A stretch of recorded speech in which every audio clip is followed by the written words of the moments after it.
이용우의 경제 더하기. 금융위원회 개편, 존재 이유를 다시 생각한다. 정부 부처는 집권한 대통령의 공약에 따라 정부조직법 등 관련 법률에 명시된 소관 업무를 수행한다. 시대가 요구하는 과제에 대응하기 위해 새로운 부처가 신설되고 역할을 다한 부처는 사라지거나 축소되어야만 국민의 세금으로 운영되는 정부 조직의 비대화와 비효율화를 막을 수 있다. 그러나 현실은 다르다. 과거 막강한 행정 권력을 가졌던 관료 조직이 변화된 환경에 부합하지 않는 새로운 규제, 인가, 예산 집행 권한 등을 창출하며 변화에 저항하고 있기 때문이다.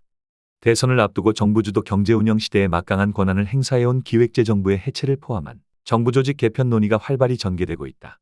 특히 예산과 조세 등 막강한 권한을 가지고 있으면서도 민주적 통제 밖에 있는 기획재정부가 앞으로 어떤 역할을 해야 하는지에 대한 사회적 논의와 공감대 형성을 통해 그 위상을 재정립할 필요가 있다. 더불어 과거 국가 산업정책의 수단으로 금융자본의 동원과 배분에 강력한 권한을 행사해온 금융위원회의 향후 존재 이유를 심각하게 고민하게 만드는 두 가지 정책을 살펴보고자 한다. 바로 지난 3월 금융위원장이 가계부채 관리 방안으로 제안한 지분형 주택금융정책과 4월 9일 증권업 기업 금융 경쟁력 제고 방안의 일환으로 금융위가 발표한 종합투자계좌 IMA 제도 도입 정책이다. 먼저 김병환 금융위원장은 가계부채 관리를 위해 지분형 주택금융을 제안했다.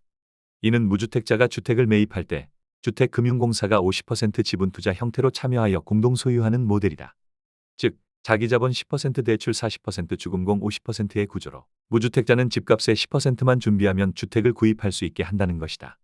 금융위는 이 정책이 집값 상승으로 인해 내 집 마련을 포기했던 청년 등 무주택 서민을 위한 정책이라고 설명한다. 집값이 오르면 수익을 지분율에 따라 나누고 하락 시에는 손실을 주금공이 흡수하는 구조로 주금공 지분에 해당하는 금액에 대해서는 대출이자율보다 낮은 임대료를 적용한다. 겉보기에는 집값 상승을 예상하지만 자금 부족으로 대출조차 어려운 무주택자에게는 매력적인 상품처럼 보일 수 있다. 하지만 이 정책은 한국은행이 발표한 부동산 신용집중의 구조적 원인과 문제점 보고서와 연결된다.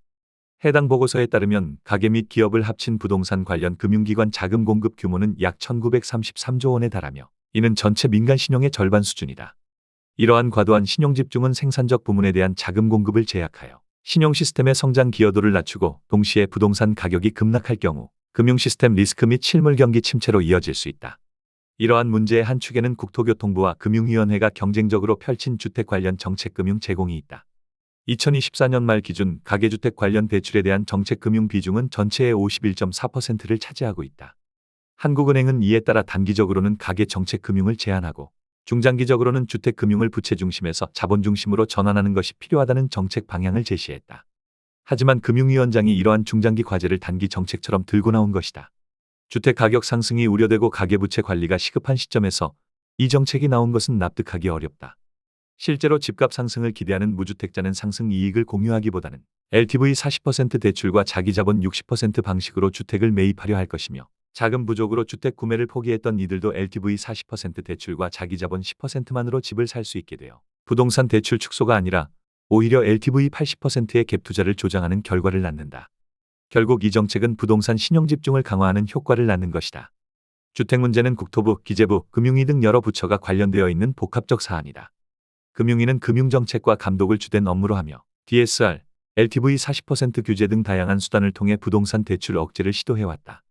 그러나 동시에 금융위가 LTV 80%를 허용하는 정책을 제안하고 있는 것은 상반된 행보이며 정책 일관성을 의심케 한다. 한편 금융위는 증권업 기업금융 경쟁력 제고 방안의 일환으로 2017년에 도입된 종합투자계좌 IMA 제도를 구체화하겠다고 발표했다. IMA는 자기자본 8조 원 이상 대형 종합금융 투자사업자에게 고객 위탁자금을 통합 운용하고 실적에 따라 수익을 지급하는 실적 배당형 상품이면서도 만기 원금 보장을 제공하는 상품이다. 운용자산의 70% 이상을 기업금융, 25% 이상을 모험자본에 의무투자하도록 하여 혁신금융 공급에 기여하겠다는 것이 정책 목표다.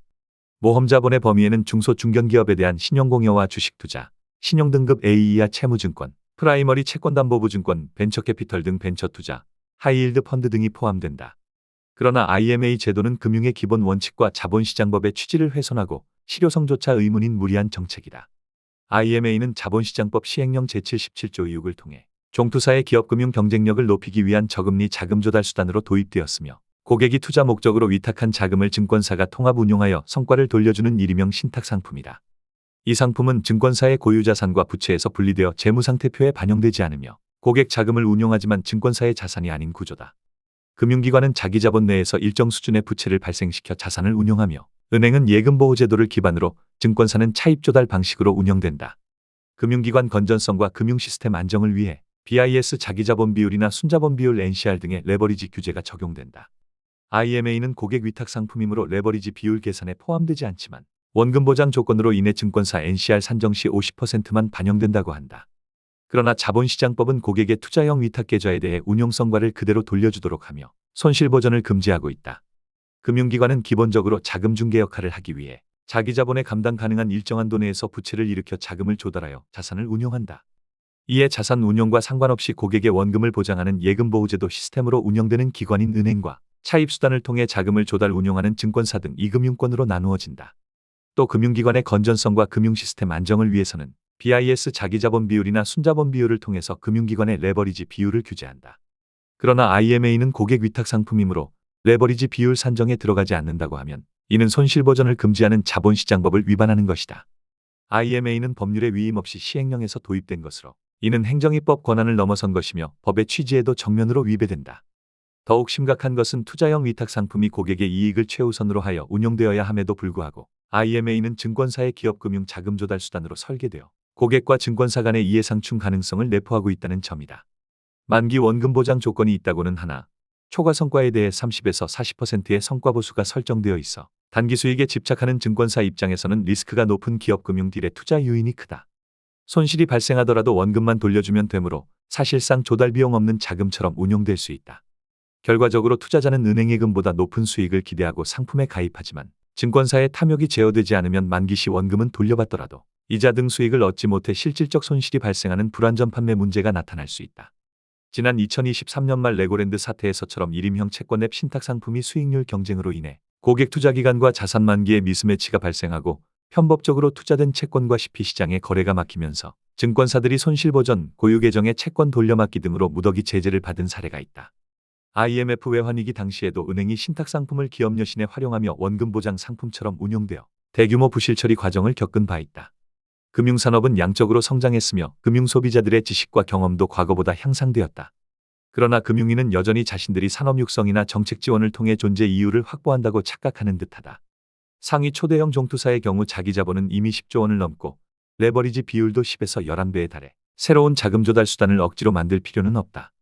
글로벌 투자은행과 비교해 기업 금융 및 모험 자본 투자 비중이 낮다고 하더라도 금융위가 나설 이유도 없으며 나선다고 바뀌지 않을 것이다. 한국 자본시장은 개인 투자자 비중과 거래 회전율이 세계에서 가장 높은 덕에 증권사는 위탁매매 중심의 수익 구조를 갖고 있으며 부동산 금융에 집중된 기업 금융 역시 그 수익성에 기댄 것이다. 더구나 국내 모험 자본 시장은 투자처가 부족하여 부진한 것이지 자금 부족이 부진의 원인은 아니다. 그런데 금융위는 이를 잘못 해석하고 개인 투자 자금을 동원하려는 벤처캐피털 투자 공모형 펀드인 BDC를 구상하고 있다. BDC는 증권사가 운용하는 펀드로 그 구조는 사실상 증권사의 VC 투자 위험을 일반 개인에게 전가하는 형태이며 이해상충 우려가 크다. 전문 투자자조차 참여하지 않는 분야의 금융 지식이 부족한 일반 개인을 참여시키려는 이 정책은 금융소비자 보호보다 산업 육성을 우선시하는 금융위의 시각을 그대로 드러낸다. 금융정책의 핵심 목표는 금융산업 육성이 아니다. 금융기관의 건전성 확보와 금융소비자 보호가 최우선이어야 한다. 금융이나 금융감독기관의 본부는 특정 부문의 성장을 주도하는 것이 아니라 객관적이고 투명한 규제 체계를 수립하고 이를 금융기관이 충실히 준수하도록 감독하는 데 있다. 금융당국이 금융의 특정 부문 육성이 필요하다고 판단할 전문성과 정당성이 있는지 돌아봐야 한다. 진정한 혁신은 투명하고 일관된 규제 체계 하에서 민간이 자율적으로 창출하는 것이며 금융당국은 이러한 혁신이 발생할 수 있도록 제도적 틀을 갖추고 질서를 유지하는 데 주력해야 한다. 민간 금융이 자율성과 투명성을 바탕으로 활성화될 수 있도록 제도를 정비하고 질서를 감독하는 역할만으로도 충분하다. 이젠 시대에 맞게 역할을 다한 금융위의 조직 개편을 검토할 시기가 왔다. 더 칼럼니스트